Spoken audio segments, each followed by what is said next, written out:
Hi guys, मेरा नाम है सुरेंद्र पाल और आज हम डिफरेंट नेटवर्क बनाएंगे जिसमें हम राउटर का भी यूज़ करेंगे और समझेंगे कि राउटर का यूज़ किस लिए होता है। तो सबसे पहले हम इसमें एक राउटर लेंगे, दो स्विच लेंगे और साथ ही दो पीसी लेंगे। इसमें हम अलग अलग नेटवर्क बनाएंगे। तो सबसे पहले हम स्विच ले लेते हैं। नेटवर्किंग डिवाइस में जाएंगे, स्विच पे क्लिक करेंगे। हम ले लेते हैं 2960 वाला एक स्विच। इसी तरह से एक स्विच और ले लेते हैं। अब हम 2 पीसी ले लेते हैं। 2 पीसी लेने के लिए एंड डिवाइस में जाएंगे, पीसी पे क्लिक करेंगे, 1 and 2, देन 1 and 2। तो हमने 2 पीसी ले लिए। अब फ्रेंड्स इसको हम कनेक्शन के थ्रू कनेक्ट कर देते हैं। कनेक्शन में जाएंगे, क्योंकि डिफरेंट डिवाइस है तो इसमें स्ट्रेट थ्रो केबल यूज़ होगी। तो स्ट्रेट थ्रो केबल पे क्लिक करेंगे, पीसी पे क्लिक करेंगे, इथरनेट 0 पे क्लिक करने के बाद हम इथरनेट 01 पर क्लिक कर देंगे। इसी तरह से सेकंड में भी फास्ट इथरनेट 0 के बाद इसमें इथरनेट 02 पर क्लिक कर देंगे। सेम अगेन आपको इथरनेट स्ट्रेट थ्रो केबल पे क्लिक करना है, फास्ट इथरनेट 0 पे। सेकंड स्विच में इथरनेट 01 पर क्लिक कर देंगे और सेकंड पीसी पे इथरनेट 0 पर जाने के बाद इथरनेट 02 पर क्लिक कर देंगे। फ्रेंड्स अब हम इन मशीनों का नाम चेंज कर देते हैं। नाम चेंज करने के लिए इसका नाम हम चेंज कर देते हैं मशीन 1,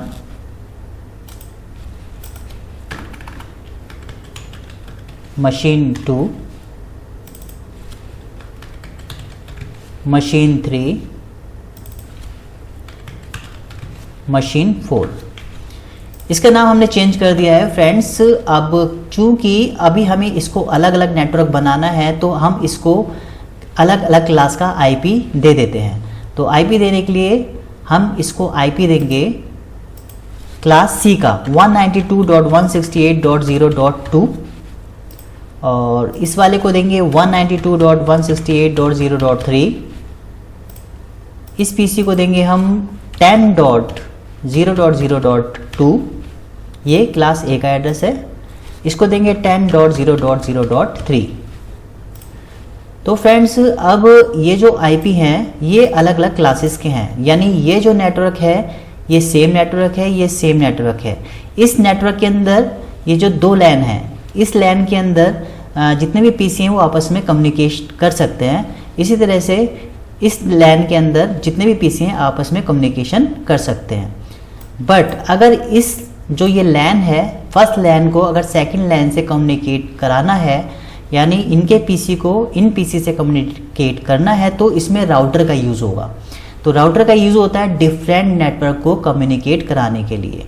डिफरेंट नेटवर्क को कम्युनिकेट कराने के लिए किसका काम होता है? राउटर का। राउटर ही डिफरेंट नेटवर्क को कम्युनिकेट कराता है, क्योंकि ये हमारा अलग क्लास का नेटवर्क है, ये अलग क्लास का आईपी है, तो ये अलग अलग नेटवर्क हो गए। ठीक है, थोड़ा सा हम कलर ले लेते हैं इसमें ताकि हमें थोड़ा सा आइडिया हो जाए कि इसका कौन सा लैन है। मान लेते हैं ये लैन 1 है और इसको बना देंगे हम लैन 2। ठीक है, तो ये लैन 1 हो गया और ये लैन 2 हो गया। फ्रेंड्स अब लैन 1 इसमें नाम दे देते हैं लैन 1, इसको नाम दे देते हैं लैन 2। ठीक है फ्रेंड्स, अब डिफरेंट नेटवर्क को कम्युनिकेट कराने के लिए हमें किसका यूज़ करना होगा? डिफरेंट नेटवर्क को कम्युनिकेट कराने के लिए हमें राउटर का यूज़ करना होगा। तो राउटर ले लेंगे, नेटवर्किंग डिवाइस में जाएंगे और अब हम ले लेते हैं 4331 वाला एक राउटर। अब फ्रेंड्स इस राउटर का काम होता है डिफरेंट नेटवर्क को कम्युनिकेट कराना। अब हम इस स्विच से इस राउटर को कनेक्ट कर देंगे। तो जाएंगे कनेक्शन पर और इसमें क्योंकि ये डिफरेंट है डिवाइस है तो स्ट्रेट थ्रो केबल ही लगेगी।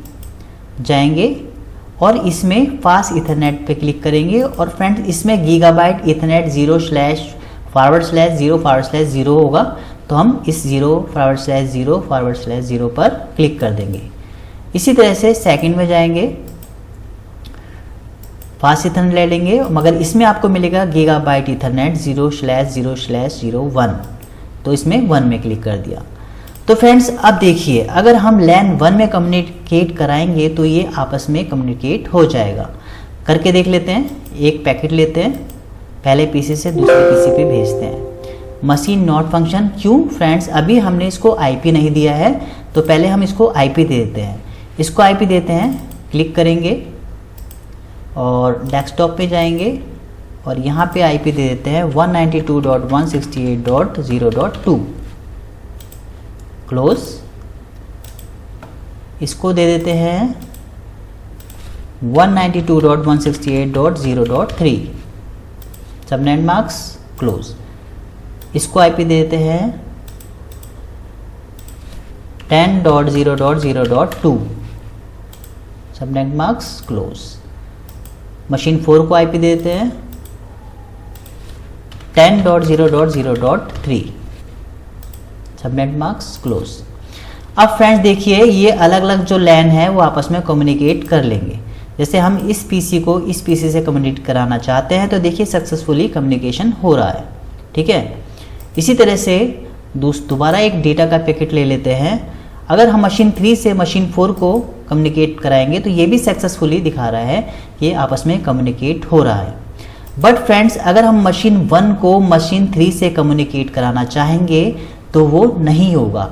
देखिए, जैसे हमने यहाँ पे एक पैकेट लिया और एक पैकेट यहाँ लिया तो ये फेल दिखा रहा है। क्यों? क्योंकि अभी हमने कुछ और भी काम करना है, यानी राउटर को कॉन्फ़िगर करना है। अब जो ये आईपी दे रखे हैं फ्रेंड्स, ये सेम नेटवर्क है, ये अलग का सेम नेटवर्क है, तो आईपी को भी हमें, जो हमारा ये राउटर है इसको भी हमें एक आईपी देना होगा। तो इसको आईपी देना है, तो देने के लिए आपको क्लिक करना है राउटर पर और कॉन्फ़िग में जाना है और ईथरनेट गीगाबाइट ईथरनेट 0/0/0/0 पर क्लिक करना है। अब यहाँ पर आईपी जो आपको देना है वो इस रेंज का देना है, यानी 192.168.0.1, सबनेट मास्क। और ऑन पे आपको जरूर क्लिक करना है, क्योंकि जो पोर्ट स्टेटस है अगर ये आप ऑन नहीं करोगे तो कम्युनिकेट नहीं होगा। ऑन पे जरूर क्लिक करना है और क्लोज कर देना है। इसी तरह से अगेन आप दोबारा क्लिक करेंगे। अब जो 0/0/1 है इसमें हमें देना है सेकंड नेटवर्क, यानी लैन 2 का आईपी एड्रेस, ठीक है। लैन 2 का क्या है, 10 की सीरीज का है, तो 10.0.0.1 और इसको भी, इसका पोर्ट स्टेटस ऑन कर देंगे और क्लोज कर देंगे। अब फ्रेंड्स देखिए, ये यहाँ पे ग्रीन आइकन आ गया है, बट अभी भी आपको यहाँ पे ऑरेंज दिख रहा है, बट यहाँ पे भी ग्रीन आ गया, बट यहाँ पर आपको ऑरेंज दिख रहा है। अब फ्रेंड्स क्यों दिख रहा है, क्योंकि अभी हमने जो राउटर को आईपी दिया है, इन पीसी को भी हमें डिफ़ॉल्ट गेटवे आईपी देना होगा, तभी ये आपस में कम्युनिकेट कर पाएंगे, ठीक है। तो डिफ़ॉल्ट गेटवे देने के लिए पीसी पे क्लिक करेंगे। मशीन 1 पे हमने क्लिक किया, आईपी कॉन्फ़िग में गए और यहाँ पे मिलेगा आपको डिफ़ॉल्ट गेटवे। यहाँ पे आपको आईपी देना है जो राउटर के पोर्ट 0 पर दिया था, यानी 192.168.0.1, ये इसका डिफ़ॉल्ट गेटवे हो जाएगा। क्लोज कर देंगे। इसी तरह से मशीन 2 पे क्लिक करेंगे, आईपी कॉन्फ़िग में जाएंगे और इसका भी सेम वही 192.168.0.1 डिफ़ॉल्ट गेटवे हो जाएगा और क्लोज कर देंगे। सेम इसी तरह से इसका भी डिफ़ॉल्ट गेटवे क्या होगा, इसका डिफ़ॉल्ट गेटवे होगा 1, क्योंकि हमने यहाँ पे 1 दिया था। तो क्लिक करेंगे और आईपी कॉन्फ़िग में जाएंगे और यहाँ डिफ़ॉल्ट गेटवे में जाएंगे, 10.0.0.1 क्लोज कर देंगे और यहाँ पर भी डिफ़ॉल्ट गेटवे 1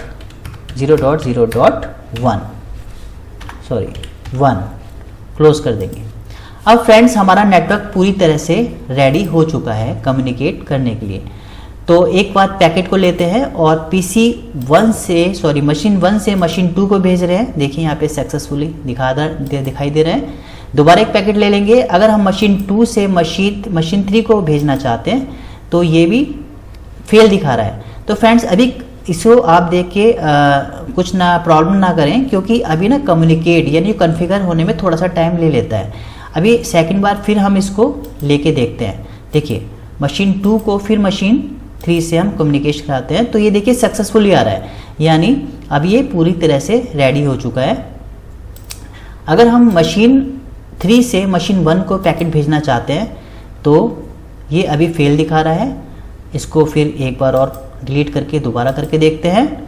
मशीन 4 से मशीन 1 पर हमें भेजना है, देखिए सक्सेसफुली दिखा रहा है।